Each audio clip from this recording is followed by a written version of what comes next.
உலகெங்கும் வாழும் அன்பு தமிழ் நெஞ்சங்களுக்கு வணக்கம். மீண்டும் நெஞ்சு பொறுக்குதல் நிகழ்ச்சியில் உங்களோடு இணைவதில் மகிழ்ச்சி. வாரந்தோறும் ஒரு சமூக தலைப்பினை எடுத்துக்கொண்டு நாம் விவாதித்து கொண்டிருக்கின்றோம். குழந்தைகள் தான் நம் நாட்டினுடைய எதிர்காலம் என்று சொல்கின்றார்கள்.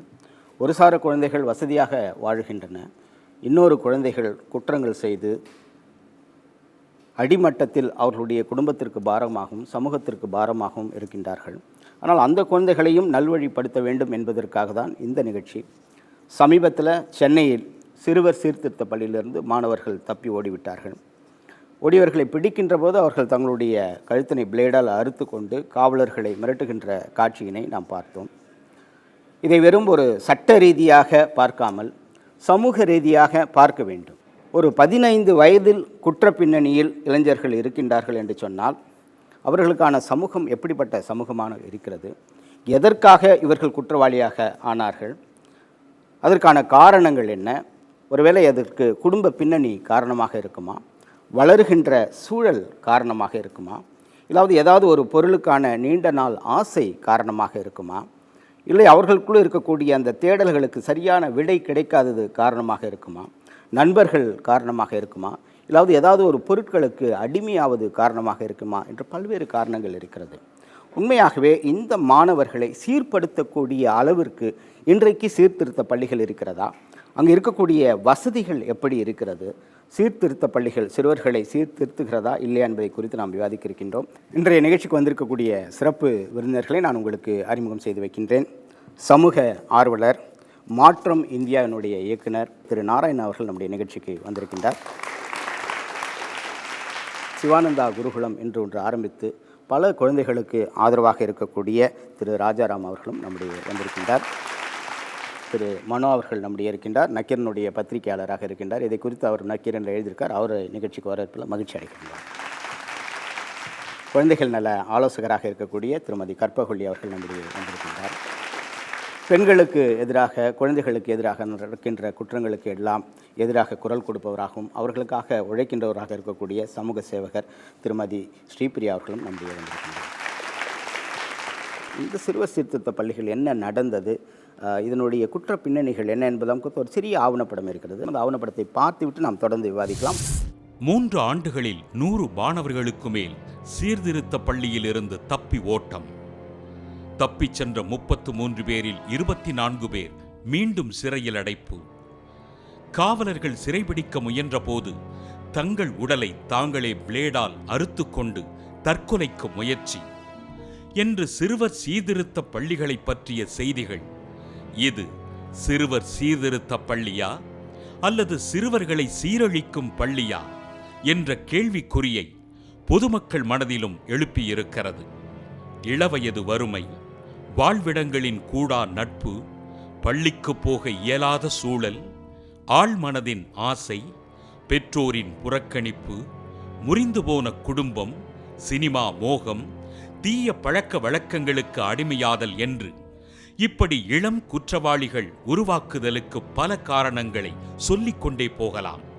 மிகவும் சாதாரணமான காரணங்களுக்காக அடைக்கப்படுவோரும் கடுமையான கொலை குற்றங்கள் புரிந்தோரும் ஒன்றாக சிறையில் இருக்கும் சூழல் உள்ள இப்பள்ளியில் அதன் கட்டமைப்பும் பலரை சுவர்தாண்டச் செய்திருக்கிறது என்பதுதான் வேதனை அளிக்கிறது. காவல்துறையில் உள்ள சில காவலர்களால் குற்றங்கள் புரிய சிறுவர்கள் தூண்டப்படுகின்ற செயலையும் மறுப்பதற்கில்லை. இவர்களுக்கான மனமாற்றம் என்பது கவுன்சிலிங் வடிவில் தேவை என்பதை சமூக ஆர்வலர்கள் பலர் வலியுறுத்தி வந்திருக்கிறார்கள். மனிதாபிமான அடிப்படையில் அவர்களுக்கு மன அழுத்தம் போக்கும் அக்கறையோடு உணவு, தங்குமிடம், நூலகம், மருத்துவம், சுற்றுச்சூழல் என பலவற்றை உருவாக்கினால் மட்டுமே உண்மையான சிறுவர் சீர்திருத்த பள்ளிகள் உருவாகும். இல்லையே தப்பித்தலும் மீண்டும் பிடிபடுதலும் காலம் காலமாக தொடரும் என்பதில் மாற்று கருத்தில்லை. அரசு கவனமாக செயல்படுமா? நீங்கள் இதை பற்றி ஒரு ரிசர்ச்சே பண்ணியிருக்கீங்க, ஒரு தீசிஸும் சப்மிட் பண்ணியிருக்கீங்க. இந்த சிறுவர் சீர்திருத்த பள்ளிகளில் என்ன விதமான பிரச்சனைகள் இருக்கிறது, அவங்களுடைய தேவைகள் என்ன பிரச்சனைகள் இருக்குது, எதற்காக இவர்கள் குற்றவாளியாக இருக்கிறார்கள்? இந்த குழந்தைகளுக்கு காரணங்கள் அப்படின்னு பார்த்தீங்கன்னா நீட் ஃபார் மணி, சரிங்களா? பணத்தேவை இந்த மாணவர்களிடம் ரொம்ப அதிகமாக இருக்குது. ஏன்னா இப்போ இருக்கிற இந்த சமூக பொருளாதார சூழ்நிலையில் பக்கத்து வீட்டில் இருக்கிற பையன் மாரி நான் வந்து நல்லா ட்ரெஸ் பண்ணணும், அவன் ஸ்மார்ட் ஃபோன் வச்சுருக்கான், அதே மாதிரி நானும் வாங்கணும், அவன் பைக் வச்சுருக்கான், சைக்கிள் வச்சுருக்கான், நல்லா ட்ரெஸ் பண்ணணும், நல்லா போய் ஹோட்டலில் சாப்பிட்ணும், இந்த மாதிரி அப்புறம் தான் விரும்பிய பொருட்களை வாங்குவதற்காக அவன் வந்து விருப்பப்படுறான். இது எல்லாத்துக்குமே பணம் தேவை. ஸோ இந்த தேவைக்காக வந்து அவன் குற்றத்தில் ஈடுபடுறான். இது முதல்ல தெரிய வருது. அதன் பிறகு வந்து அவர்கள் வாழிடம், அந்த டெலிகுவன்சி ஏரியா அப்படின்னு சொல்லுவாங்க, சரிங்களா? அதன் பிறகு அவர்களுடைய நண்பர்கள் மற்றும் குழுக்கள். ஸோ அவங்க சுற்றி யார் இருக்காங்க, அவன் எந்த குழுக்கள் இருக்கிறான், எந்த மாணவர்களிடம் வந்து எந்த நண்பர்களிடம் வந்து அவன் பழகிறான், அந்த விஷயங்கள் வந்து காரணமாக இருக்குது. அவங்க வந்து இந்த போதைப் பொருட்களுக்கு வந்து அடிமையாயிடுறாங்க. ஸோ இதெல்லாமே வந்து குற்றத்துக்கான காரணங்களாக இருக்குது. இந்த காரணங்கள் வந்து ஏன் எதனால் வருது, அந்த காரணிகளை வந்து நம்ம ஆராயிரும். நிறைய குழந்தைகள் வந்து பெற்றோர் வந்து ஒருத்தருக்கு வந்து பெற்றோர்கள் வந்து இல்லாமல் இருக்கான், அவங்களுடைய மாமாவோ சித்தப்பாவோ சித்தியோ அவங்களுடைய வந்து எடுத்து வளர்க்குறாங்க. அப்படிலாம் ஒருத்தருக்கு சிங்கிள் பேரண்ட் சைல்டு அந்த மாதிரி இருக்கிறாங்க. ஒரு சிலருக்கு வந்து டிவோர்ஸ் ஆகிருக்கு. இன்னொருத்தருக்கு வந்து அவங்க அப்பாவுக்கு வந்து 2-3 மனைவிகள் இருக்கலாம். அந்த மாதிரியான ஒரு சூழ்நிலையிலேருந்து மாணவர்கள் வராங்க. ஸோ இந்த சூழ்நிலையிலேருந்து வர மாணவர்கள் தங்களுடைய அடிப்படை தேவைகளை வந்து பூர்த்தி செய்யப்படாமல் அந்த குடும்பம் வந்து அந்த சூழ்நிலைக்கு அவங்களுக்கு தள்ளப்படுது. கூர்நோக்கு மையங்கள் அப்படின்னு அதுக்கு ஏன் பேர் வச்சாங்க அப்படின்னா, ஒரு கூர்மையான பார்வை, ஒரு கூர்மையான நோக்கோட ஒரு மாணவனை கவனிக்காமல் விடும்போது தான் அவனை தவறு என்ற ஒன்றை வந்து செய்ய ஆரம்பிக்கிறான் இல்லைங்களா? ஸோ இந்த மாதிரி சமுதாயத்தாலேயோ இல்லை குடும்பத்தாலேயோ கைவிடப்படுற மாணவர்கள் தவறு செய்யறதுக்கு அவனுக்கு ஃப்ரீயாக ஸ்பேஸ் கிடைக்குது, அதனால அவன் வந்து செய்கிறான். அதுக்கு ஒட்டுமொத்த சமுதாயமே நாமளே கூட ஒரு காரணியாக தான் இருக்கும். சார், ஒரு குழந்தைய வந்து குழந்தையாக பார்க்குறது இல்லை சமுதாயம். என்ன காரணம் என்ன, நம்ம 5 வயசில் 6 வயசில் கொண்டு போய் குழந்தைய சேர்த்துறோம், அது மட்டும் கொஞ்சம் அன்பே ஆறு உயிரேன்னு சொல்லிட்டு 6 வயசில் ஸ்கூலில் போய் சேர்ந்து அடுத்த நாளே சொல்கிற சனியனே போய் படின்னு. ஸோ வந்து அன்னையிலேருந்து குழந்தைய வந்து வேறு விதமாக பார்க்குறோம். எங்கள் குழந்தை தொழிலாளர் மத்தியில் நாங்கள் வேலை செய்கிறோம். அங்கே பார்த்தீங்கன்னா குழந்தையாக பார்க்காமல் ஒரு அடல்ட்டாக பார்க்குறாங்க. ஸோ அவனுடைய அந்த அடல்ட் மைண்டு, அவன் ஃபிசிக்கலி அவன் சைல்டு, பட் மைண்டில் பார்த்தீங்கன்னா அவன் அடல்ட். ஸோ அந்த திருத்தத்தை கொண்டு வர்றதில்ல. போதுமான அன்பு தான் ஒரு மனிதனுடைய மாற்றுவதற்கு. காசு இல்லாட்டி கூட பரவாயில்ல, வறுமையை கூட ஒரு முக்கிய காரணம் இல்லை. அந்த அம்மா சொல்லலாம், எப்பா ரொம்ப கஷ்டமாக இருக்குதுப்பா, அந்த அன்பாக சொல்லும்போது அந்த குழந்தை என்ன செய்யுது அப்படின்னா திருந்துவதற்கு வாய்ப்பு இருக்குது. ஒரு குழந்தை குற்றவாளி ஆவதற்கு முக்கியமான காரணமே அன்பு இல்லாத ஒரு காரணம். அவர்கள் அந்த அன்புக்காக ஏங்குகிறார்கள். அது கிடைக்காது இல்லை புறக்கணிக்கப்படுகின்ற போது தான் சமூக குற்றங்களில் வந்து ஈடுபடுகிறார்கள். முக்கியமாக இப்போது இளைய சமுதாயத்தினர் வந்து சோஷியல் மீடியாக்கள்னாலேயும் இந்த இன்டர்நெட் யூசேஜ்னாலேயும் அவங்களுக்கு வந்து மெச்சூரிட்டி லெவலுங்கிறது சீக்கிரமாகவே வந்துடுது. புரியுதுங்களா நான் சொல்கிறது? இப்போது கூட நம்ம சட்டத்திட்டம் வந்து மாற்றிருக்காங்க. 16லேருந்து 18 வயசு உள்ள குழந்தைங்களை கூட அடல்ட்டாக தான் நம்ம கன்சிடர் பண்ணணும் அப்படின்ட்டு. ஸோ முக்கியமாக இந்த சமூக வலைத்தளங்கள், நம்ம மீடியா, நம்ம மூவிஸ், இதெல்லாமும் ஒரு காரணமாக இருக்குது. பியர் குரூப் ப்ரெஷர் இருக்குது சார். அதாவது கூட படிக்கிற பிள்ளைங்க வந்து எப்படி இருக்காங்க அப்படின்னு பார்த்துட்டு அவங்க லெவலில் இவங்களும் வரணுன்ற மாதிரி. இப்போ அந்த ஒரு குழந்தை வந்து எந்த குரூப்பில் போய் ஜாயின் பண்ணுறான், அது ரொம்ப இம்பார்ட்டண்ட். அவன் வந்து இந்த மாதிரி பழக்கம் உள்ள கெட்ட பழக்கம் உள்ள குரூப்பில் போய் ஜாயின் பண்ணுறான் அப்படின்னா ஆட்டோமேட்டிக்காக அவனுக்கு வந்து ஒரு ஐடென்டிஃபிகேஷன் வேணும் அந்த குரூப்பில். அப்படின்னா அவன் அந்த பழக்கத்தெல்லாம் அவன் கற்றுக்கணும், இல்லைன்னா அந்த குரூப்லேயே சேர்க்க மாட்டாங்க அவங்க. ஸோ அந்த ப்ரெஷர் இருக்கிறதால நிறைய பிள்ளைங்க வந்து தானாகவே இதில் போய் மாட்டிக்கிறாங்க. ஸோ அந்த ப்ரெஷர் குறையணும் அப்படின்னு சொன்னால் நிறைய கைடன்ஸ் கவுன்சிலிங் சின்ன பிள்ளைங்களுக்கு கொடுக்க வேண்டிய கட்டாயத்தில் நம்ம இருக்கோம். இந்த விடலை பருவம் என்பது குழந்தை என்ற ஒரு நிலையை கடந்து மனிதன் அப்படின்னு ஒரு நிலைக்கு போகிற சமயம் முன்கோபம் ரொம்ப வரும். ஹீரோயிசம் காட்டணும், ஈகோ, எங்கே போனாலும் தான் முன்னிலைப்படுத்தப்பட வேண்டும் என்ற ஒரு எண்ணம் இருக்கும். எதுக்கு எடுத்தாலும் கோபம் வரும். இப்படி அவனுக்கே அவன் யாருன்னு புரியாமல் ஒரு நிலைமை வரும்பொழுது இந்த கூடி நிற்கிறவங்க, அதாவது பெற்றோர்களாக இருக்கட்டும், கல்வித்துறையாக இருக்கட்டும், சமூக பெரியோர்களாக இருக்கட்டும், என்ன பண்ண அவனை எப்படி ஹேண்டில் பண்ணணும், அதை எப்படி சேனலைஸ் பண்ணணும் ஆக்கப்பூர்வமாக அப்படிங்கிறத மறந்துடுறாங்க சார். பிள்ளைகள் தவறு செய்கிறார்கள் என்றால் அதனுடைய தவறு அவர்களில் கையாளுகின்ற நம்முடைய தவறு தான் என்பதை நான் இந்த மன்றத்தில் ஆழமாக பதிவு செய்வேன். அழகா சொன்னீங்க. அவர்களை கையாளுகின்ற விதம் தவறாக இருக்கிறது என்பது வந்து எல்லா குழந்தைங்களுமே கிட்டத்தட்ட பிறக்கும்போது கெட்டவங்களாக பிறக்கிறது கிடையாது. அந்த குழந்தைங்களுக்கு அந்த பாசம், அந்த இதெல்லாம் வந்து கரெக்டான டைமில் கரெக்டான சுச்சுவேஷன்ஸில் கிடைக்கும்போது அந்த பசங்க வழிநடை அந்த முறையை விட்டு வெளில வரமாட்டாங்க. இந்த குடும்பம், அந்த அஃபெக்ஷன் எல்லாமே இருக்கும். அது மாறி வரும்போது, அது கிடைக்காதப்ப அவங்க டீவியேட் ஆகும்போது, அவங்க சொன்ன மாதிரி சோஷியல் சர்க்கிள்ஸ் கம்யூனிட்டிஸில் டீவியேட் ஆகும்போது அந்த அட்டென்ஷன் இருக்கணும். பையன் தப்பான வழியில் போகிறானே, நம்ம கண்டிக்கணும், கவனிக்கணும் அப்படிங்கிற ஒரு அந்த ஃபீல் வந்து ஃபேமிலி பேரண்ட்ஸ்லேருந்து இருக்கணும். அது இல்லாதப்ப, இது ரெண்டுமே இல்லாதப்ப ஆட்டோமேட்டிக்காக டிவைட் ஆகிறாங்க. அது 17 to 14 இயர்ஸில் குழந்தைங்களோட பிஹேவியர்ஸ் இல்லை பர்சனாலிட்டி டிசைட் ஆகுது. ஸோ ஃபார் எக்ஸாம்பிள், இந்த மாதிரி குழந்தைங்க சிறுவர் சீர்திருத்த பள்ளியில் வர குழந்தைங்களுக்கெல்லாம் இந்த மாதிரி சிம்டம்ஸ் இருக்கலாம். ஃபார் எக்ஸாம்பிள், அவங்க வந்து ஸ்கூல் கட்டடிக்கலாம், இல்லை கட்டடிச்சுட்டு அதிக பணம் வீட்டிலேருந்து திருடி எடுத்துகிட்டு போகலாம், பொய் சொல்லலாம், ஏமாற்றலாம். அதுக்கப்புறம் வீட்லேயும் நிறைய சூழல் இருக்கும், நிறைய வைலன்ஸ் இருக்கும் ஃபேமிலியில். அப்பா குடிச்சிட்டு அடிப்பார், ட்ரௌனன்சி, இந்த மாதிரி நிறைய ட்ராமாட்டிக் ஈவெண்ட்ஸ்லாம் அந்த குழந்தைங்களுக்கு இருக்கும். அப்படின்னும் போது இதுதான் என்னோட குடும்பமோ, இதுதான் ஒரு குடும்பம் நடந்துக்கும், இப்படி தான் ஒரு பையன் இருக்கணும் அப்படிங்கிறத அந்த குழந்தை என்ன பண்ணுறது, கற்றுக்க ஆரம்பிக்குது. ப்ளஸ் அவனோட சோஷியல்ஸ், மற்ற மீடியா, மற்ற வீடு பக்கத்தில் இருக்க நெய்பர்ஸ் கூட அதை கான்ட்ரிபியூட் பண்ணுவாங்க. மற்ற பசங்க, அவனை விட தாண்டி அவனோட எக்ஸ்ட்ரா ஏஜில் இருக்க ஒரு ஃப்ரெண்ட்ஷிப். ஸோ இதெல்லாம் என்ன சொல்லுது அவனுக்கு, இதெல்லாம் ரொம்ப கரெக்டு, இதெல்லாம் பண்ணலாம், அப்ரூவ்ட் அப்படின்ற ஒரு விஷயத்த கொண்டு வருது. அவன் அப்ரூவ்டுன்னு அவன் நினைக்கும் போது அவன் அதை ப்ரொசீட் பண்ணுறான். என்கிட்ட ஒரு 4 வயசு குழந்தை இருக்கான். அவன் பேர் கமலேஷ், கடலூர்லேருந்து வந்திருக்கான். அவன் வந்து ஒரு 4 மாதம் ஆகுது. ஒரு நாளும் அம்மாவை கேட்கல. சப்போஸ் அம்மா வந்து ஃபோனில் பேசுகிறா, அவன் இந்த அம்மாவுக்கு ஒரு 24 இயர்ஸ் தான். அவள் அழுகுறா, ஏம்மா என்கிட்ட பேசலைன்னு. அப்போ நான் தெரிஞ்சுக்கிட்டேன், குழந்தைக்கு அங்கே அன்பு இல்லை. நான் அதனால தான் என்னோடய இல்லத்துக்கு நான் அன்பாலயம்னு பேர் வச்சேன். என்னோடய இல்லத்தில் 10 குழந்தைங்க இருக்குது. 10 குழந்தையில் 4-5 குழந்தைங்களுக்கும் தகப்பனோட இது தான் மதுவுக்கு அடிமையாகி. ஏன்னா அத்தனை குழந்தைங்களும் அம்மா அம்மான்னு சொல்லி தன்னுடைய சொந்த அம்மா பேசும்போது கூட பேச மாட்டேங்கிறாங்க. ஸோ அதுக்கு முக்கால்வாசி பெற்றோர்கள் வந்து காரணம். மோஸ்ட்லி நிறைய பசங்க வந்து இந்த மாதிரி ஒரு தவறான சைடில் போகிறதுக்கு பேரண்ட்ஸும் ஒரு சைடு இதுதான். ஏன்னா அவங்க வந்து பசங்களோட லைஃப் நல்லா இருக்கணுன்றதுக்காக அவங்கெல்லாம் போய் சம்பாதிக்கிறாங்க.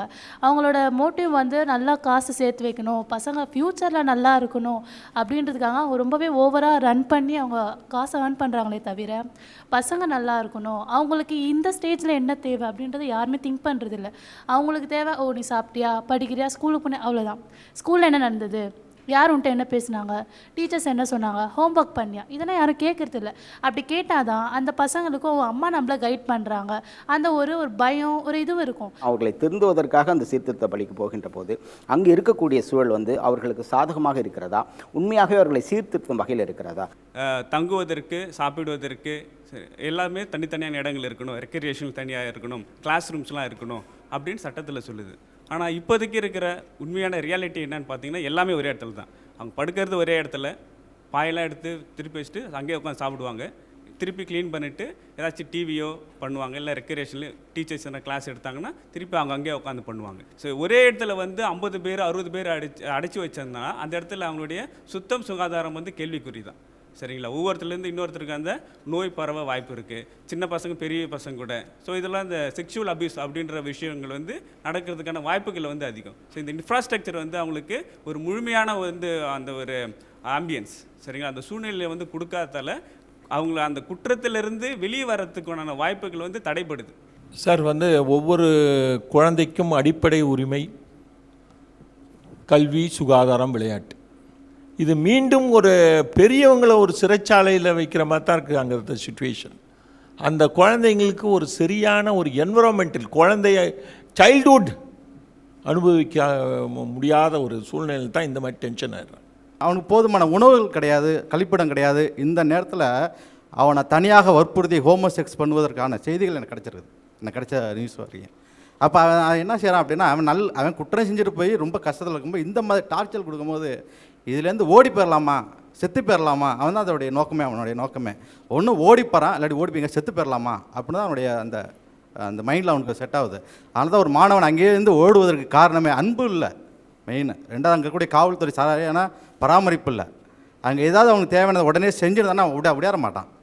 ஏன்னா உணர்வதற்கு தான் அங்கே பயிற்சி. எத்தனையோ சைக்காலஜி கொடுக்குறாங்க, எவ்வளோ கொடுத்து அவன் விடையாடுறதுக்கு காரணம் என்ன அப்படின்னா, அந்த 16 பையலை வந்து 18 பையன் வந்து டாமினேட் பண்ணுறான், அடிக்கிறான், அவனை கொடுமைப்படுத்துகிறான், அவனுக்கு சாப்பாடு கொடுக்க மாட்டேங்கிறான், அவன் சாப்பிடும்போது எடுத்து கீழே கொட்டுறான். இந்த மாதிரி டார்ச்சர் இருக்கும்போது அவன் யாரும் ஓடி போயிடலாமான்னு கூட தான் தோணுது அவனுக்கு. குறிப்பாக அந்த ஓரின சேர்க்கையை வந்து அங்கே இருக்கிறது அது ஒரு குற்றச்சாட்டாக வைக்கிறார்கள். ஏன்னா அந்த சோஷியல் ஸ்டிக்மான்னு ஒன்று இருக்குது. அந்த பையன் எந்த சூழ்நிலையில் அவன் வந்து தப்பு பண்ணான்னு தெரியாது. ஆனால் ஒன்ஸ் அந்த ஸ்கூலுக்கு ஒரு ஜுவனைலில் போட்டுட்டோம் அப்படின்னா அதுக்கப்புறம் அவனை வந்து சொந்த பேரண்ட்ஸே வந்து அவனை வந்து போய் பார்க்குறாங்களா, எவ்வளோ தடவை ரெகுலராக விசிட் பண்ணுறாங்கன்னு தெரியாது. ஒரு பக்கம் வந்து நல்ல குடும்பத்தில் இருந்தாங்கன்னா போய் மீட் பண்ணுறது அந்த சோஷியல் ஸ்டிக்மாவில் மீட் பண்ணாமல் இருப்பாங்க. இன்னொரு பக்கம் ரொம்ப போர் ஃபேமிலி இருந்தால் நான் இன்றைக்கி வேலைக்கு போனால் தான் எனக்கு கூலியே கிடைக்குது, இங்கே எங்கே சார் நான் வந்து பார்க்குறது அப்படின்பாங்க. போய் கேட்டோன்னா அவங்க 6 மாதத்துக்கு ஒரு தடவை இல்லை 3 மாதத்துக்கு ஒரு தடவை வந்து பார்க்கும்போது அந்த அட்டென்ஷன் திரும்ப குறைஞ்சிட்டே போகும்போது உள்ளே இருக்கிற பசங்களே வந்து எனக்கு ரொம்ப அட்டென்ஷன் கொடுக்குறாங்க, எனக்கு கேர் கிடைக்குது, இதுதான் என்னுடைய சமூகம் எனக்கு அப்படின்னு சொல்லிட்டு அவனே ஒரு சமூகத்தை உருவாக்கிக்கிறான் உள்ள. ஸோ அது ஒரு ப்ராப்ளமாக உருவாகுது. ஒரு நல்ல விஷயங்கள் கூட அந்த கூர்நோக்கு இல்லத்தில் இந்த குழந்தைகள் கற்றுக்கொள்ள முடியவில்லையா? பார்த்துக்கிற அந்த ஸ்டாஃப் எல்லாரையுமே வந்து அப்பான்னு கூப்பிடுறது, அம்மான்னு கூப்பிடுறது. ஸோ ஸ்டாஃப் வந்து ஸ்டூடெண்ட்ஸ் வந்து அப்பா அம்மான்னு கூப்பிடணும். ஸோ தட் அந்த எமோஷனல் பாண்டிங்கிறது கிரியேட் ஆகும். ஸோ ஒரு ஃபேமிலிங்கிற ஒரு ஃபீலிங் உருவாகணுங்கிறதுக்காக அந்த ஒரு ஸ்டெப் எடுத்திருக்காங்க. அது நிறைய பாசிட்டிவ் எஃபெக்ட் இருக்குது நிச்சயமாக. ஏன்னா வெளியில் அப்பா அம்மா அட்டென்ஷன் கிடைக்காம தான் உள்ளே வராங்க. ஸோ இங்கே வந்து ஒரு சின்ன ஒரு பாசிட்டிவ் ஃபீலிங் கிடைக்குதுங்கிறது ஒரு சின்ன positive thing which is happening. So ஒரு பாசிட்டிவான ஒரு விஷயம் இருக்காது. நான் ஒரு முறை கெல்லிஸ் கூர்நோக்கு இல்லத்துக்கு போயிருந்தேன். சிறுவர் மாதிரி சிறுமிகளும் இருக்காங்க. ஒரு 1/4 சவரம் 1/2 சவரம் கம்மலுக்காக ஒரு பிள்ளை கம்மலை வாங்கி போட்டுட்டு கிணத்துல தள்ளியிருக்கா. அந்த பிள்ளையை நான் பார்த்துட்டு அந்த கேர்டேக்கர் வந்து அவங்க பேர் ராஜேஸ்வரி. அந்த அம்மான்னு ஒரு நிமிஷமும் அம்மா நான் தெரியாத பண்ணிட்டேம்மா அதையே சொல்லிவிட்டு இப்போது அவள் ஃபீல் பண்ணியிருக்கா. அது அந்த மாதிரி பார்க்கும்போது சிறுமிகளுக்கு அம்மா மாதிரியும் அங்கே நடந்துக்கிறாங்க. ஒரு பாசிட்டிவான ஒரு அட்மாஸ்பியரும் நான் அது மதிக்கிறேன். சமூக சேவகராக இருக்கக்கூடிய ஸ்ரீபிரியா மேடம் அவர்கள் இருக்காங்க. உண்மையான காரணம் என்ன? இந்த சிறுவர் சீர்திருத்த பள்ளிகள் இவர்களை சீர்திருத்துகிற அளவுக்கு இருக்கிறதா? 90% அவங்க எல்லாமே சொல்லிட்டாங்க. ஸோ ஃபஸ்ட்டு வந்து சொசைட்டி, பேரண்ட்ஸ், ப்ரோக்கன் ஃபேமிலிஸ், அப்பா அம்மாவுடைய கேர் இல்லை, எக்ஸ்ட்ரா மேரிட்டல் அஃபேர்ஸ், நிறைய இல்லீகல் ரிலேஷன்ஷிப்ஸ், அவங்க இருக்கிற ஏரியா, அந்த என்விரான்மெண்ட், அந்த சொசைட்டி, அந்த ஒரு சின்ன ஒரு குழந்தை வந்து இப்படி வெளியில் பார்க்குற இடத்துல எல்லாமே தப்பாகவே நடந்துட்டு இருக்கும்போது, ஏன்னா இந்த தாக்கம் தான் என்னுடைய ஒரு என்ஜிஓ நான் ஆரம்பிக்கணும். ஏன்னா நான் பேசிக்காக ஒரு ஸ்கூல் டீச்சர் தான். ஸோ ஒரு அமைப்பை உருவாக்கணும் அப்படின்ற கான்செப்ட், அப்படிங்கிற ஒரு தாக்கம் அப்படிங்கிறது வந்து எனக்கு ஒரு குழந்தையுடைய பேச்சிலேருந்து தான் வந்தது. ஒரு நாள் ஒரு குழந்தைக்கு சொல்லி கொடுத்துட்ருக்கேன், ஸ்லம்மில் டியூஷன் எடுத்துகிட்டு இருக்கோம். அப்போ அந்த பையன்கிட்ட கேட்குறேன், கண்ணு இதை கொஞ்சம் படிச்சிடலாம்ல அப்படின்னு. அப்போ அவன் சொல்கிறான், அம்மா தினம் நீயும் வர சொல்லி கொடுக்குற, படிங்கிற. எனக்கும் சரி அம்மா சொல்கிறாங்கல்ல கொஞ்ச நேரம் படிக்கலாம் அப்படின்னு புக் எடுத்து படிக்கலான்னு உட்காரேன். அப்போ குடிச்சிட்டு வந்து அப்பா அம்மாவோட முடியை பிடிச்சி இழுத்து கீழே போட்டு அடிக்கும்போது பக்கத்தில் இருக்க அருவாள் எடுத்து வெட்டிட்டு ஜெயிலுக்கு போயிடலாம் போல தோணுது அப்படின்னு ஒரு 14 வயசு 15 வயசு குழந்தை, அந்த குழந்தை 10th எழுதுறது குழந்தை, அந்த பையன் சொல்லும்போது ஆட்டோமேட்டிக்காக நம்ம வந்து ஒரு மிடில் கிளாஸு ஒரு படித்தவங்க பேரண்ட்டாக இருந்தால் அடுத்த நிமிஷம் நம்மளுக்கு மனசில் ஒரு பதப்பது, ஐயோ இது என் குழந்தையாக இருந்தால் என்ன அப்படிங்கிற அந்த தாக்கம் எல்லா பேரண்ட்டுக்குமே இருக்கும். ஸோ அப்போ எங்கே தப்பு நடக்குது அப்படின்னு பார்க்கும்போது ஒரு கேர்லெஸ் பேரண்ட், குடிச்சிட்டு வர அப்பா, என்னன்னு கேட்காத அம்மா. ஸோ அவன் சுற்றி பார்க்கும்போது அவனுடைய பியர் குரூப் ஃப்ரெண்டு நிறைய பிள்ளைங்க, இந்த கூர்நோக்கு மையங்களில் வர்ற குழந்தைகள் எல்லாம் பார்த்தீங்கன்னா 80% வந்து சிங்கிள் டைம் அஃபெண்டர்ஸாக இருப்பாங்க, 20% வந்து ரிப்பீட்டட் அஃபெண்டர்ஸாக இருப்பாங்க. எல்லாமே பார்த்தீங்கன்னா 15 to 14 to 18 இயர்ஸ்க்குள்ளே தான் இருப்பாங்க. அவங்களோட எல்லா ரீசனும் அவங்க தீசிஸ் பண்ணாங்க. நம்ம ப்ராக்டிக்கலாக பார்க்குற எல்லா விஷயங்களுமே பார்த்தீங்கன்னா அவங்களோட ரீசன்ஸ் என்னவா இருக்கும் அப்படின்னா, ஃபஸ்ட்டு பியர் குரூப் இன்ஃப்ளூயன்ஸ், அவனுடைய சகவாசம், அவன் இருக்கிற என்விரான்மெண்ட், அவனுடைய சொசைட்டி, கேரே இல்லை. வீட்டுக்கு வரும்போது வீட்டில் அம்மா இல்லை, அவங்க எங்கே போயிருக்காங்கங்கிறது வேறு கொஸ்டின். அதை வந்து எத்தனை குழந்தைங்க புரிஞ்சுக்கிறாங்க, ஐயோ அம்மா வேலைக்கு தான் போயிருக்காங்க, நம்மளுக்காக தான் போகிறாங்க அப்படின்னு எத்தனை குழந்தைங்க புரிஞ்சுக்கிறாங்க. ஒரு பிலோ பாவர்ட்டி லைனில் இருக்கிற குழந்தைய வீட்டில் வர நேரத்துக்கு யாரும் என்னன்னு கேட்க ஆள் இல்லைன்னா அது அடுத்தது எங்கே போகும் அப்படின்னா சுத்தூர இருக்கிற சொசைட்டிக்கு. ஒரு குழந்தை பிறக்குது அப்படின்னா அதுக்கு அந்த பேரண்டல் கேர் ரொம்ப அவசியமான ஒரு விஷயம். ஒரு நல்ல என்விரான்மெண்ட், ஒரு நல்ல ஸ்கூலிங், ஒரு நல்ல சொசைட்டி, இது எல்லாமே நியாயமாக அந்த குழந்தையோடைய ரெஸ்பான்ஸ், ஒரு கிடைக்க வேண்டிய ரைட்டு. அது எதுவுமே அந்த குழந்தைக்கு கிடைக்கல அப்படின்னும் போது ஆட்டோமேட்டிக்காக அந்த குழந்தை தப்பு தான் பண்ணும். ஒரு குழந்தை தப்பாக உள்ளே இருக்குது அப்படின்னா அந்த இடத்துல டாப் டு பாட்டம் ஒரு பேரண்ட்லேருந்து ஆரம்பித்து அவனுக்கு ஸ்கூலில் பாடம் சொல்லி கொடுத்த டீச்சர் வரைக்கும், அவனுடைய ஃப்ரெண்ட்ஸ் வரைக்கும், அவனுடைய சொசைட்டி எல்லாமே தப்புன்னும் போது அந்த குழந்தைய நம்ம தப்பு சொல்கிறதுல பிரயோஜனமே கிடையாது. ஸோ இதுதான் பேசிக்கான ஒரு ரீசன். சரி, நன்றி ஸ்ரீபிரியா மேடம். இப்போ சாதா குழந்தைகளுக்கு இருக்கக்கூடிய மனநிலையும் இங்கே உள்ளே போயிட்டு வெளியே வரக்கூடியகள் இல்லை உள்ளே இருக்கக்கூடிய அந்த மனநிலை வந்து அவங்களுக்கு என்ன மாதிரியான மாற்றங்கள் ஏற்படும், அந்த டீனேஜில் அந்த மனநிலையை ஹேண்டில் பண்ணக்கூடிய சுச்சுவேஷன் எப்படி ஹேண்டில் பண்ணணும் அப்படின்றதாவது அவங்களுக்கு தெரியுதா? உண்மையாகவே அங்கே என்ன நடக்கணும், என்ன தேவைகள், கான்சிக்வன்சஸ் தெரியாமல் இந்த அசட்டு தைரியம்னு சொல்லுவோம் இல்லையா, அதுதான் இந்த விடலை பருவ பசங்களுக்கு வர பெரிய குணாதிசயம். அந்த குணாதிசயத்தினால அவங்க பண்ணுற தவறுகளை வந்து ப்ளோயிங் அவுட் ஆஃப் ப்ரொபோர்ஷன் அப்படின்னு சொல்கிறோம். சின்ன தவறை வந்து அப்படிதான் சொல்லி அவனை வந்து உள்ளே அனுப்பிடுறோம். உள்ளே அனுப்பினதுக்கப்புறம் அங்கே அவன் எப்படி இருக்கான், என்ன மாதிரி இருக்கான், ஆரோக்கியமான சூழ்நிலையில் அவன் இருக்கானா? ஆரோக்கியம் இந்த வார்த்தை இப்போ வந்து மனசளவுலையும் யாருக்கும் இல்லை, உடல் அளவுலையும் யாருக்கும் இல்லை. நாம் என்ன நினைக்கிறோம், ஜுவெனைல் ஹோம்ஸ் அப்படின்னாலே பிலோ பாவர்ட்டி லைனில் இருக்கிற குழந்தைங்க தான் அப்படின்னு நினைக்கிறோம். அதுவே கிடையாது. எல்லா சமுதாயத்துலேயும் குழந்தைங்களாக தான் இருக்காங்க. பணக்காரனாகட்டும், ஏழையாகட்டும், யூரோப்பியன் கண்ட்ரியில் இருக்கட்டும், வெஸ்டர்ன் கண்ட்ரியில் இருக்கட்டும், இல்லை ஆப்பிரிக்காவில் இருக்கட்டும், எங்கே வேணாலும் இருக்கட்டும், குழந்தைங்களா முதல்ல நாம் பார்க்கணும். குழந்தைத்தன்மை அப்படின்னு ஒரு வார்த்தை இருக்குது, அது இருக்கா? இப்போது குழந்தைங்கக்கிட்டேயே இருக்கா? இல்லையே. நாம் ஒரு குழந்தையும் இன்னொரு குழந்தையும் எப்படி பார்க்குறோம்? ஒரு பாட்டு நிகழ்ச்சியில் 2 நிமிஷ பாப்புலாரிட்டிக்காக ஜெயிச்சாகணும். ஸோ இன்னொரு குழந்தை எப்படி பார்க்குது? காம்படிட்டரே, நீ என்னை ஜெயிச்சிருவியா? அம்மாவும் அப்பாவும் என்ன சொல்கிறாங்க? அந்த குழந்தை எப்படி பாடினா பற்றியா, அவன் எப்படி ஆடினா பற்றியா, அதை விட நீ ஆடணும். அது ஏன் உலகம் உடனே முடிஞ்சிட போதா? அந்த குழந்தையோட வாழ்க்கை முடிஞ்சிட போதா? 2 நிமிஷத்தில் அந்த குழந்தை அங்கே வந்து பெருசாக பேசலை பாடலைன்னா எவ்ரிதிங் இஸ் கான் அந்த அப்பா அம்மாவை பொறுத்த வரைக்கும். நாம் பிலோ பாவர்ட்டி லைன் குழந்தைங்கள மட்டும் நினைக்கிறோம். எல்லா லெவல்லையும் குழந்தைங்களுக்கு இருக்கிற ஸ்ட்ரெஸ் ரொம்ப மோசமானது. ஜுவெனைல் ஹோம்ஸில் இருக்கிற குழந்தைங்க இன்னும் டபுள் ஸ்ட்ரெஸ்ஸில் தான் அவங்க இருக்காங்க. இந்த காலத்தில் தாத்தா பாட்டிங்கிற ஒரு உன்னதமான உறவு எங்கே சார் இருக்குது? வேலையில் இருக்கிற 1000 டென்ஷனை பசங்க கிட்ட கொண்டு வந்து கொட்டிடுறோம். பசங்க கிட்ட நம்மளோட டென்ஷன் எல்லாம் கொட்டிட்டா அவனோட டென்ஷனை அவன் எங்கே போய் கொட்டுவான்? தாத்தா பாட்டி இருக்கிற வீட்டில் நல்லது கெட்டது சொல்கிறதுக்கு நம்மளுடைய கலாச்சாரத்திலையும் நம்ம பாரம்பரியத்திலையும் இல்லாத விஷயங்களே கிடையாது. எவ்வளவோ விஷயங்கள் இருக்கு. அதை எல்லாம் இப்போ நாம எங்க சொல்லி கொடுக்குறோம் நம்ம பசங்களுக்கு? சாப்பிட்ற உணவுல இருந்து, படிக்கிற புக்கில் இருந்து, உடுத்துற உடை வரைக்கும் மேல்நாட்டு கலாச்சாரம் மட்டுமே சிறந்ததுங்கிற ஒரு மாயமான எண்ணத்துக்கு நாமளே வந்துட்டோம்.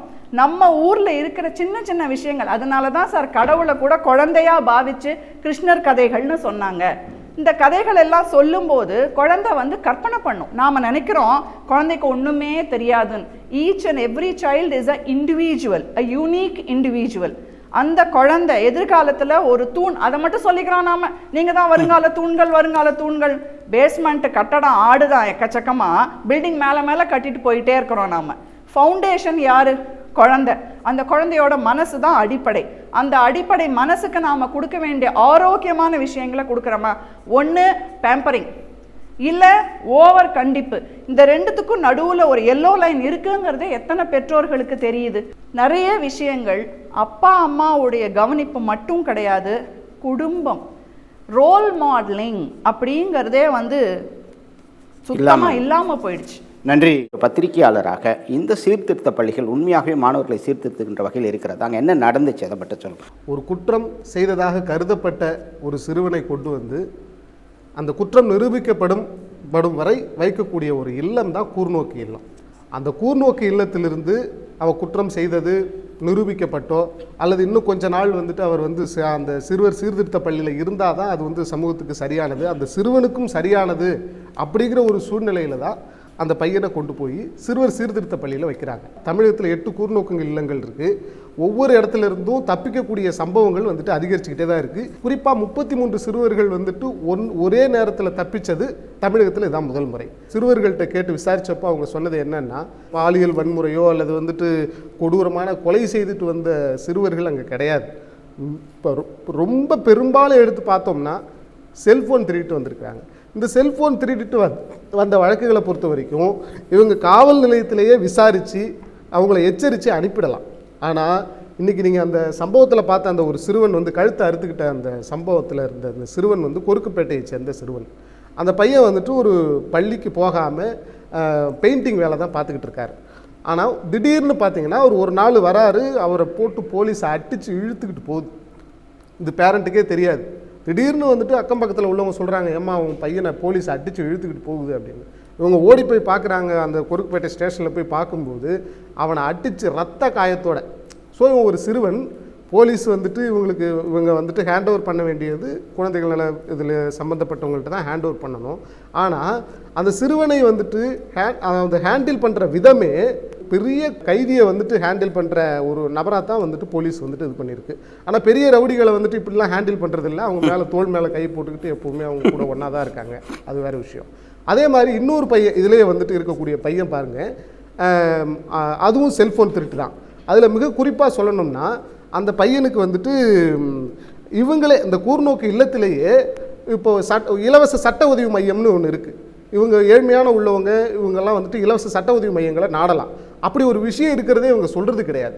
குறிப்பாக என்ன சொல்கிறாங்கன்னா, இவங்க கூர்நோக்கு இல்லத்தில் இருக்கக்கூடிய இருக்கக்கூடிய அந்த ஊழியர்கள் என்ன பண்ணுறாங்கன்னா, நாங்கள் சொல்லக்கூடிய வழக்கறிஞர்களிடம்தான் நீங்கள் போக வேண்டும் அப்படிங்கிற ஒரு விஷயத்தை இது பண்ணுறாங்க. ஏன் அவங்க சொல்கிறக்கூடிய அவங்கள்ட்ட போக வேண்டிய சூழ்நிலை இருக்குன்னா, இவங்க போய் டெய்லி பார்க்க போகும்போது அவங்க தான் அனுமதிக்கணும்.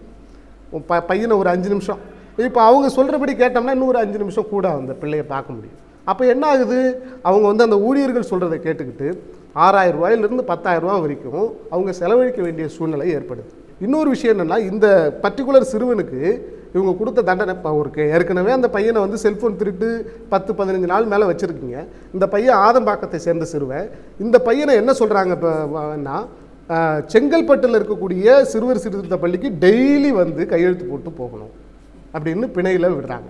இது எவ்வளோ பெரிய கொடூரம் பாருங்கள். இப்போ இந்த பையன், இவங்க அம்மா, இவங்களுடைய சகோதரி, இந்த குடும்பமாக போயிட்டு டெய்லி இங்கேருந்து ஆதம்பாக்கத்திலேருந்து செங்கல்பட்டு வரைக்கும் போனால் இவங்களுடைய வாழ்வாதாரம் என்ன ஆகுது? இன்னொரு விஷயம் என்னென்னா, கூர்நோக்கு இல்லத்தில் என்ன நடக்குது, அவங்க எப்படி அங்கே இருக்கிறாங்க அப்படின்றத நம்ம எடுத்துக்கிட்டோம்னா, காலையில் பார்த்திங்கன்னா அவங்களுக்கு வந்துட்டு இந்த இது கொடுக்குறாங்க போல இருக்குது, அந்த பிளாக் டீ மாதிரி ஒன்று கொடுக்குறாங்க, ப்ளஸ் வந்து டிஃபன் இந்த மாதிரி ஐட்டம் தான் கொடுக்குறாங்க. ஆனால் அதை தாண்டி ஒரு நீட்டு ஹாலில் அவங்கள கொண்டு போய் அடைச்சி வச்சிடுறாங்க. அவங்களுக்கு வந்துட்டு எந்த விதமான பொழுதுபோக்கு அம்சங்களும் கிடையாது. அவங்களுடைய ப்ரெஷரை வந்துட்டு ரிடியூஸ் பண்ணுற மாதிரியான விஷயங்கள் எதுவுமே கிடையாது. இப்போது வந்துட்டு அவங்கள என்னென்னா, இப்போது ஒரு 3 நாளைக்கு ஒரு முறை ஒரு டிவிடி போட்டு படத்தை மட்டும் காமிக்கிறாங்க. இதே நேரத்தில் அவங்க என்ன பண்ணலான்னா, ஒரு குழந்தைகள் சினிமாக்களை அந்த இடத்துல போடலாம். அதே மாதிரி வந்துட்டு இப்போ ஈரான், ஜப்பான், இப்போ இந்திய சினிமாக்கள், குழந்தைகள் தொடர்பான பல்வேறு நல்ல சினிமாக்கள் இருக்குது. அந்த சினிமாக்களெல்லாம் அவங்க எடுத்து அவங்க அந்த 3 நாளைக்கு ஒரு முறை போட்டாவே அந்த சிறுவர்கள் வந்து தான் ஒரு சிறுவன், நாம் வந்து ஒரு சிறுவனாக இருக்கணுன்ற ஒரு உணர்வை அதுக்குள்ளே தூண்டலாம். அதே மாதிரி உள்ளே வந்துட்டு ஒரு நூலகம் இருந்ததுன்னா அந்த மாணவர்கள் படிக்கிறதுக்கு வந்துட்டு ஒரு இதுவாக இருக்கும். அப்படி ஒரு சூழ்நிலையும் உருவாக்குறது இல்லை. அவங்க என்ன நினைக்கிறாங்கன்னா, இது வந்து தப்பு செஞ்சுட்டு வந்த ஒரு பையன், அவனை தண்டிக்கணும் அப்படிங்கிற ஒரு நோக்கத்தோடு தான் அந்த பையனை, அதாவது சிறுவர்களை அங்கே அடைச்சி வச்சுருக்கிறாங்க. அது இன்னும் சொல்லப்போனால் சிறுவர் சீர்திருத்த பள்ளியை விட மிக மோசமான ஒரு நிலைமையில் தான் கூர்நோக்கு இல்லமும் இருக்குது. ரெண்டுமே வந்துட்டு ஒரே மாதிரி தான் இருக்குது. இது வந்துட்டு சிறையோடு ஒப்பிடும்போது இது ரொம்ப மோசமாக இருக்குது. அந்த மாதிரி 3மே பார்த்தீங்கன்னா ஒரு சிறை மாதிரி தான் இவங்களை வச்சுருக்காங்களே தவிர ஒரு சீர்திருத்தக்கூடிய ஒரு பள்ளியாகவோ அல்லது சீர்திருத்தக்கூடிய ஒரு கூர்நோக்கு இல்லமாகவோ இவங்க வைத்திருக்கிறது இல்லை. ஸோ அதுதான் இதுக்கான ஒரு முக்கிய காரணம். பெரிய ஒரு குருகுலத்தை, ஒரு சிவானந்தா குருகுலம் என்று வைத்து நடத்தி கொடுக்க நிறைய குழந்தைகள் அவருடைய இல்லத்திலும் இருக்கிறது. நீங்கள் இதை எப்படி பார்க்குறீங்க? இந்த சிறுவர் சீர்திருத்த பள்ளிகள் எப்படி இருக்கணும்னு நினைக்கிறீங்க? பொதுவாக என்னுடைய அபிப்பிராயம், அரசாங்கங்கள் செய்ய வேண்டியது அரசாங்கம் செய்யணும், தொண்டு நிறுவனம் செய்கிறது தொண்டு உள்ளவங்களுக்கும் தரணும். எனக்கு அம்மா அப்பா கிடையாது, என்னை ரோட்டில் குப்பையில் போட்டிருந்தாங்க. இப்போ கிட்டத்தட்ட ஒரு 10 வருஷம் பேங்க்கில் 20 வருஷம் வேலை செஞ்சு 30 வருஷமாக என் தொண்டு நடத்துகிறேன். ஏன்னா எனக்கு ஒரு பாதிப்பு இருந்தால் ஒழிய எனக்கு சேவை மனப்பான்மை வருது. காசு கொடுத்து சேவை வாங்க முடியாது. இது ஒரு இன்வால்மெண்ட் வரணும். இது அரசாங்கம் செய்ய முடியுமான்னா ஒரு கேள்விக்குறி தான். அமெரிக்காவிலேருந்து வருவேன், நம்ம மெரினா பீச்சை பாராட்டல, எப்போ ஆம்டியாம் முன்னாடி டைவர்ஸ் பண்ணாமல் இருக்கேன்னு கேட்குறான். அம்மா அப்பா பாட்டி உறவுகள் தான் நமக்கு நிறைய ட்ரீட்மெண்ட், மருந்தே உறவு தான். அந்த உறவு உடைச்சது ப்ளஸ் ப்ரோக்கன் ஃபேமிலிஸ், நிறைய காரணங்கள் பேசியாச்சு. நான் I don't want to go deep in the reason. எதனால் இது ரீசன் இருக்குது. அரசாங்கம் சரி என்ன பண்ணுறாங்க? ஒரு 120 இன்மேட்ஸ் இருக்கலாம். அவர் சொன்னால் 2 விதமாக இருக்குது. ஒன்று அக்யூஸ்டாக போயிருக்கான், பட் இஸ் நாட் கன்விக்டட். இன்னொன்று அக்யூஸ்டாக இருக்கிறது. அப்படியே பார்த்தீங்கன்னா 120-140 பேர் இருப்பாங்க. அதில் ஒரு கண்காணிப்பார் 2 பேர் இருப்பார். அட் டைம் அவர் லீவ் போட்டால் கூட அப்போ சப்ஸ்டியூட் இருக்கா இல்லையா, அது வேறு இதுலேருந்து வரணும், அதுக்கு டைம் இருக்கான்றது தெரியாது. இப்போ வீட்லேயே பாருங்கள், குடும்பத்தில் ஒரு குழந்தைய வச்சுட்டு ஒரு குழந்தைய அம்மாவால் பார்த்துக்க முடியல. யாரை கேட்டாலும் நோ டைம்ன்றாங்க. இந்த நிகழ்ச்சியை பார்க்குற parents, whether you are rich or poor, எங்கே இருக்கீங்களோ அட்லீஸ்ட் ஒரு மணி நேரம் உங்கள் குழந்தைங்களோட செலவு பண்ணுங்க. இப்போ நீங்கள் இவங்க ப்ராப்ளத்தை போய் கேட்டிங்கன்னா ஃபண்ட்ஸ் இல்லைன்றாங்க, நிதி பற்றாக்குறை, அரசு எங்களுக்கு நிதி கொடுக்கல. நாங்கள் வந்து மோர் ஆஃப் சைக்காட்ரிஸ்ட் வரணும். I suggest the government, social வேர் department who run the psychiatrist வந்து குழந்தைய ஸ்டடி பண்ணி அவங்களுக்கு நிறைய ஸ்பீக்கர்ஸ், இப்போ கற்பகவல்லி மேடம் எங்களை மாதிரி சோஷியல் ஒர்க்கர்ஸ் கூப்பிட்டு அந்த குழந்தைகிட்ட பேச சொல்லணும். It's more of a psychological treatment than medicine. அது செய்கிறது இல்லை. நம்ம ஒரே இடத்துல கூண்டு முறை அடைச்சி வச்சுருக்காங்க போகிறாங்க. நான் என்ன சஜஸ்ட் பண்ணுறேன் கவர்மெண்ட்டுக்கு, இந்த அரசாங்கத்துக்கெல்லாம் தயவுசெய்து ஒவ்வொரு மாவட்டத்திலும் ஒரு தொண்டு நிறுவனத்தோடு இணைத்து அரசாங்கம் மானிட்டர் பண்ணணும். ஏன்னா தொண்டு நிறுவனங்கள் எல்லாமே சரியாக நடக்குன்னு நான் சொல்ல மாட்டேன், சில தவறுகள் நடக்கலாம். அந்த மாதிரி நம்ம பண்ணோம்னா ஒவ்வொரு தொண்டு உள்ளவங்க ஒவ்வொரு ஊர்லையும் ஐடென்டிஃபை பண்ணலாம். எத்தனையோ பேர் தியாகம் உள்ள இருக்காங்க, பல சமுதாயத்தில் செஞ்சுட்டு தான் இருக்காங்க. ஆதரவற்ற இல்லம், கைபெண்கள், புத்தி சுவாதனம், பார்வையற்றோர், இந்த மாதிரி நிறைய பிரிவில் செய்கிறாங்க. இவங்க அட்டென்ஷன் நிறைய தேவைப்படுது. ஏன்னா ஒரு பையன் வந்து பாதிக்கப்பட்டு வந்திருக்கான்னா சைக்கலாஜிக்கலி அவனுக்கு அம்மா இல்லை பாசம் எல்லாம் fine. You come to your home, உனக்கு என்னடா வேணும், why are behaving like this, what is the reason for you to do திஸ்ன்னு யாருமே கேட்குறதே கிடையாது. So is already affected. நீங்கள் இண்டிவிஜுவல் ட்ரீட்மெண்ட் கொடுக்க முடியலன்னா ஒரு 4 குரூப் பசங்களை எடுத்து 4 பெரியவங்கள்ட்ட விட்டு பர்சனலைஸ்டாக அவனுக்கு கவனித்து அவனுக்கு தேவையான ஆசைகள் ஒன்றும் இல்லை. ஹி வாண்டட் டு பிகம் சம்திங்னா ரஜினி மாதிரி ஆகணும் அப்படின்ற ஒரு ஆசை அவன் மனசில் இருந்தால் நீ ஆகலான்டா, முதல்ல படி. மோரோவர் அவங்களுக்கு வந்து மைண்ட் இஸ் ஆல்வேஸ் ரெஸ்டட். அவங்களுக்கு ஜாப் வொகேஷன்ஸ், கார்பென்ட்ரி, ஃபிட்டர்லாம் சொல்லித்தராங்க. பட் அவங்கள பிஸியாக வைக்கிறாங்களே ஒழிய அவங்கள ப்ளசண்ட்டாக வைக்கல. இந்த அட்மாஸ்ஃபியர் வந்து ஒரு கன்ஜீனியல் அட்மாஸ்ஃபியருங்களே சொல்கிறோம். அந்த அட்மாஸ்ஃபியர் வச்சால் ஒழிய சீர்திருத்த பள்ளிகள் எந்த சீர்திருத்தம் பண்ணாலும் வாலண்டரி ஆர்கனைசேஷன், என்ஜிஓஸ், தொண்டுனோட இன்வால்மெண்ட்டோட அங்கே தியாகத்தோடு உழைச்சி இந்த சோக்கால் சைக்காட்ரிஸ்ட்லாம் உள்ளே கூப்பிட்டு அவங்கள என்ன மனநிலையை மாற்றினா கூட 100 பேர் நீங்கள் எடுத்திங்கன்னா ஒரு 10 பேர் மனநிலை மாறலாம், 90 பேர் மனநிலை நேரம் ஆகலாம். So it's only trial and error measure. But government is doing wonderful, எந்த கவர்மெண்ட் இருந்தாலும். பட் இட் நீட்ஸ் இம்ப்ரூவ்மெண்ட் தான் என்னுடைய சஜஷன். நன்றி ராஜாராம் சார். இப்போ நடந்த இந்த கூர்நோக்கு இல்லத்தில் தப்பித்து போன அந்த சிறுவர்களுடைய மனநிலையாகட்டும், இல்லை இருக்கக்கூடிய அந்த சிறுவர் சீர்திருத்த பள்ளிகளில் இருக்கக்கூடிய அந்த அட்மாஸ்பியர் சூழ்நிலையாகட்டும், என்ன பண்ணணும், என்ன வந்து இப்போ நடந்து கொண்டிருக்கிறது, இதுலேருந்து என்ன மாற்றங்கள் வர வேண்டும் மட்டும். குழந்தை ஒரு தாயுடைய வயத்தில் கருவாக இருக்கிறதுலேருந்து ஆரம்பித்து அவர்கள் 18 வயதுக்கு அப்புறம் வந்து சமூகத்தில் வந்து ஒரு மனிதராகிற வரையும் பல கண்டங்களை தாண்டி தான் வர்றாங்க. ஒவ்வொரு அளவுலையும் பார்த்திங்கன்னா ஆபத்துக்களை எதிர்நோக்கி இருக்காங்க. இப்போ இந்தியா போன்ற நாடுகள் வந்து குழந்தைகளுக்கு ஒரு ஆபத்தான ஒரு நாடாக இருக்கிறதுன்றது தான் உண்மை. இந்த மக்கள் தொகை பெருக்கத்தை கட்டுப்படுத்த முடியாத ஒரு சூழல் இருக்கிறது.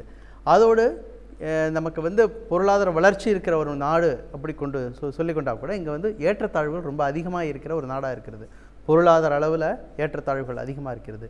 சாதிய ரீதியான சுரண்டல் மிக அதிகமாக இருக்கிற ஒரு நாடாக இருக்கிறது. அதோடு பார்த்திங்கன்னா ஆணாதிக்க மனநிலை வந்து எல்லா மட்டத்திலையும் புரையோடி போன நாடாக இருக்கிறது.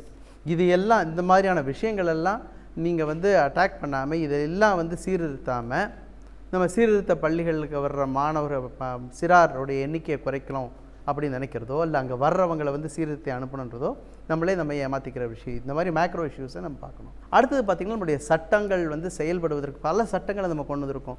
கல்வி உரிமை சட்டம் இப்போ பார்த்திங்கன்னா இந்த குழந்தைகள் சிறார் வந்து சீர்திருத்த பள்ளியிலோ இந்த மாதிரியான போகிற காரணமே அடிப்படையில் பார்த்திங்கன்னா இன்றைக்கு கல்வி பெரிய அளவில் மறுக்கப்படுகின்றது. ஒன்று, கல்விக்கான சூழல் இல்லை, கல்வி உரிமை சட்டம்ன்றது பேரளவில் இருக்குது, நம்மளால் செயல்படுத்த முடியல. அடுத்தது பள்ளிகளுக்குள்ளே போகும்போது குழந்தை நேய பள்ளிகள் இல்லை, குழந்தை நேய வகுப்பறைகள் இல்லை. இப்போ இந்த சீர்திருத்த பள்ளிகள்ன்றது வெள்ளைக்காரர்கள் காலத்துலேருந்தே ஆரம்பிச்சது, பாஸ்டல் ஹோம்லாம் ஆரம்பித்தாங்க. அதெல்லாம் அதோடைய தொடக்கமாக தான் 1986 ஒரு சட்டம் வந்தது. 2000 வந்து சிறார் பாதுகாப்பு சட்டம் உருவாக்கப்பட்டது. அதுக்கப்புறம் தான் ஓரளவுக்கு முறைப்பட்டு இந்த மாதிரியான இன்ஃப்ராஸ்ட்ரக்சர் இந்த மாதிரியான காப்பங்கள்லாம் உருவானது.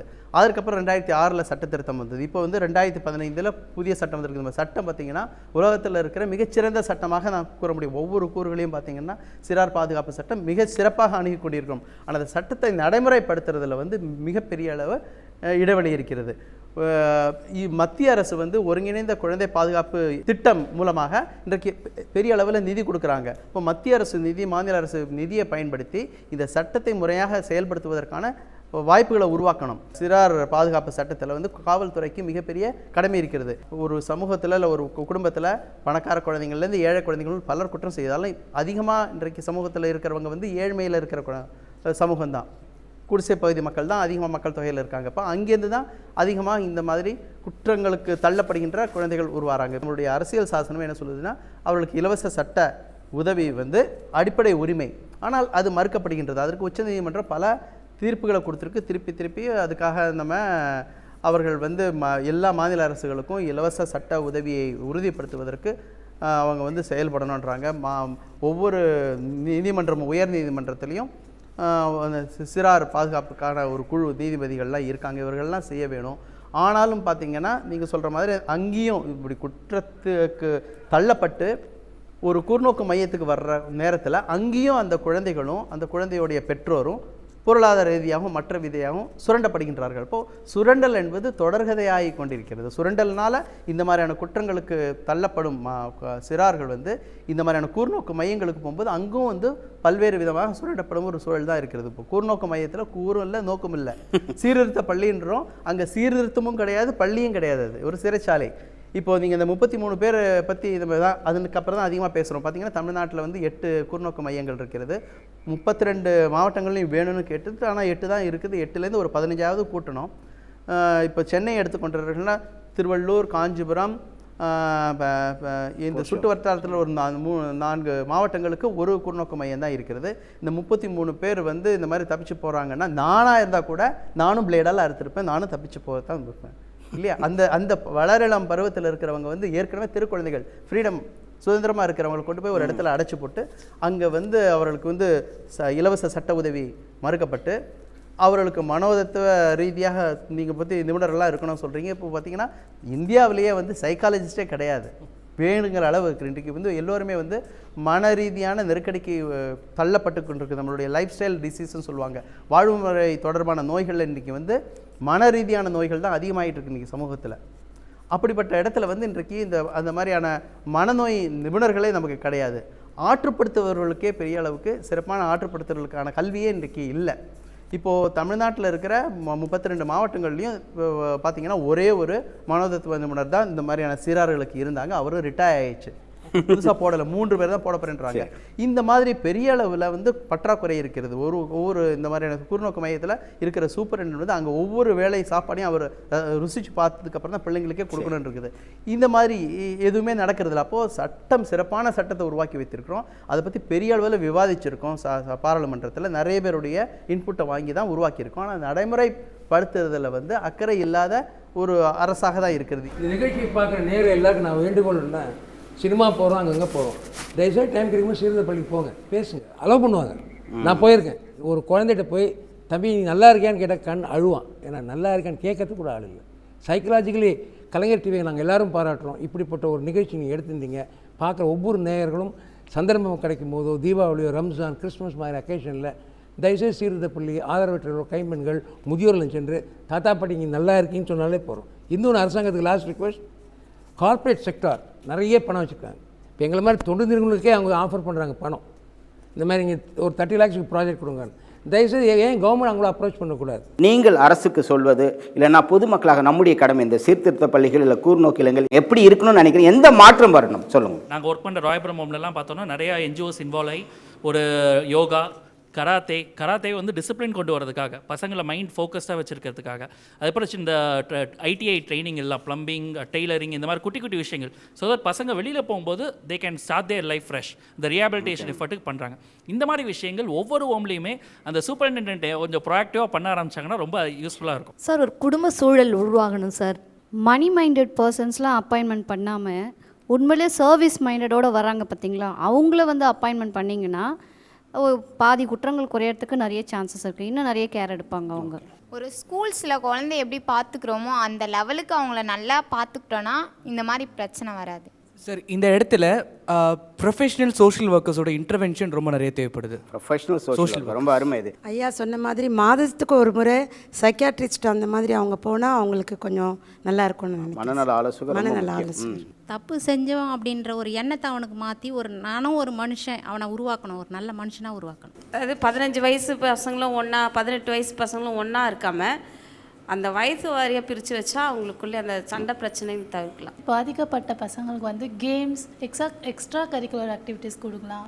அதுமாதிரி பீஸ்ஃபுல் என்விரான்மெண்ட் அவங்களுக்கு தனியாக இது பண்ணி கொடுக்கலாம். ஏன்னா அவங்க ஒருத்தர் சேர்றதுனால தான் இன்னும் அவங்க தப்பாக செய்கிறாங்க. ஸோ அவங்களுக்கு கொஞ்சம் பீஸ்ஃபுல்லான ஒரு என்விரான்மெண்ட்டோ, அந்த கவுன்சிலிங் கூட சொல்லலாம்.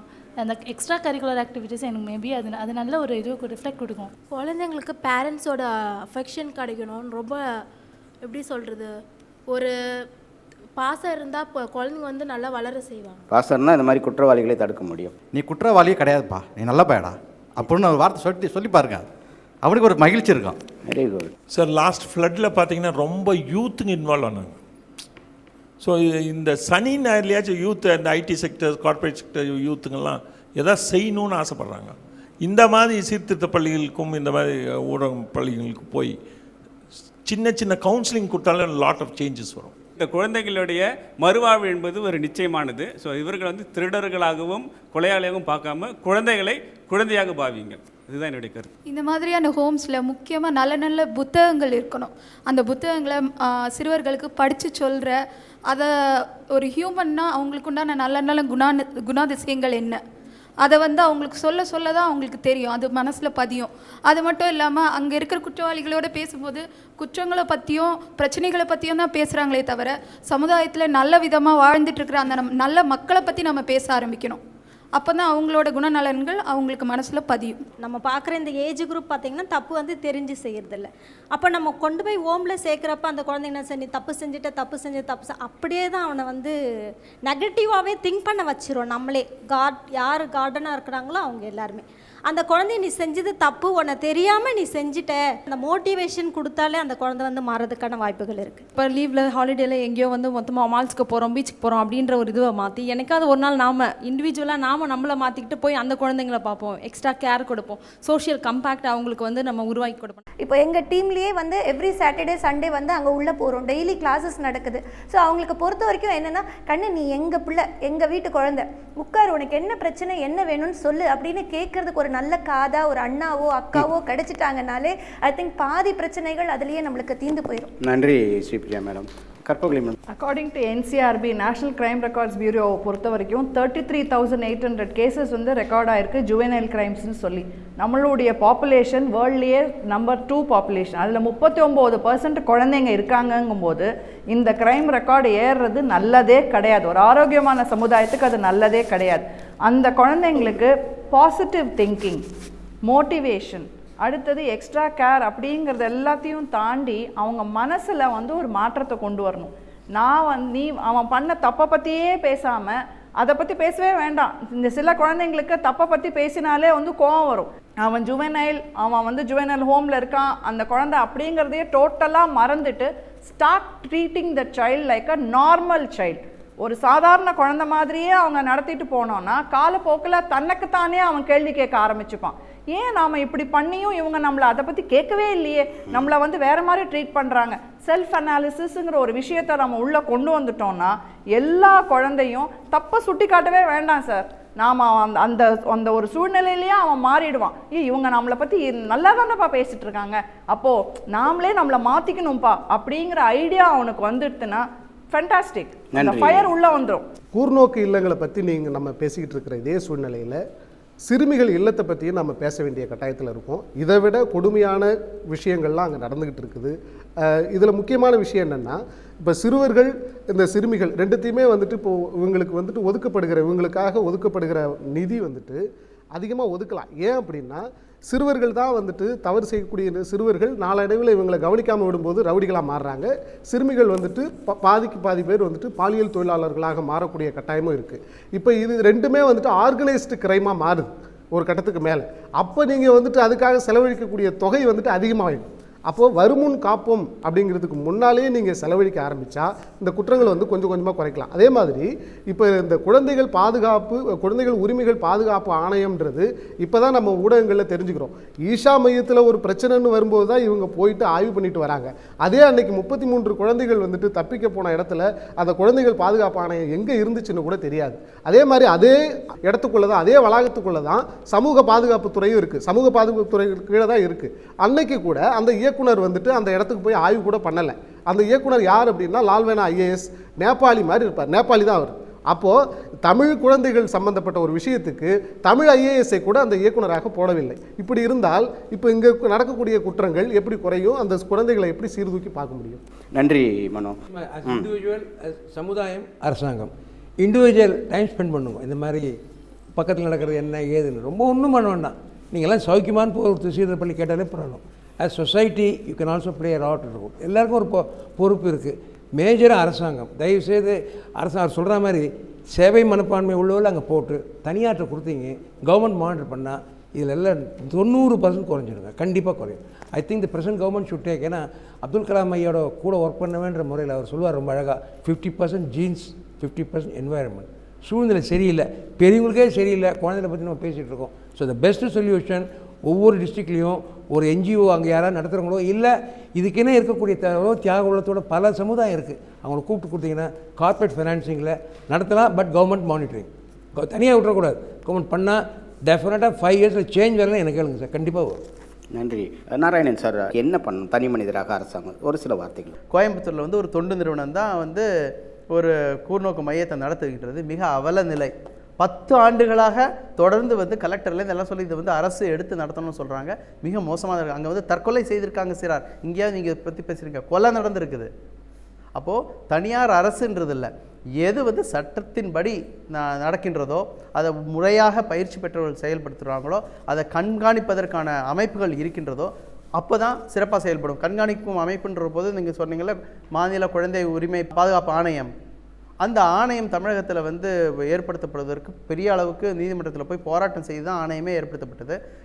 கடைசியில் இந்த ஆணையத்துக்கான தலைவி யாருன்னு பார்த்தீங்கன்னா ஒரு ஆளுங்கட்சியில் இருக்கிற ஒரு உறுப்பினரை கொண்டு போய் போட்டாங்க. அவங்களுக்கு வந்து சட்டத்தை பற்றியும் தெரியாது, இந்த ஆணையம்னா என்னன்னு தெரியாது. அவங்களும் 3 ஆண்டுகள் இருந்து அவங்க முடிச்சுட்டு போயிட்டாங்க. இப்போ இந்த ஆணையமே செயல்படுத்த முடியாத ஒரு ஆணையமாக இருக்குது. அதுக்கே வந்து முதலுதவி தேவைப்படுது, அதுக்கே ஆக்சிஜன் தேவைப்படுகின்றது.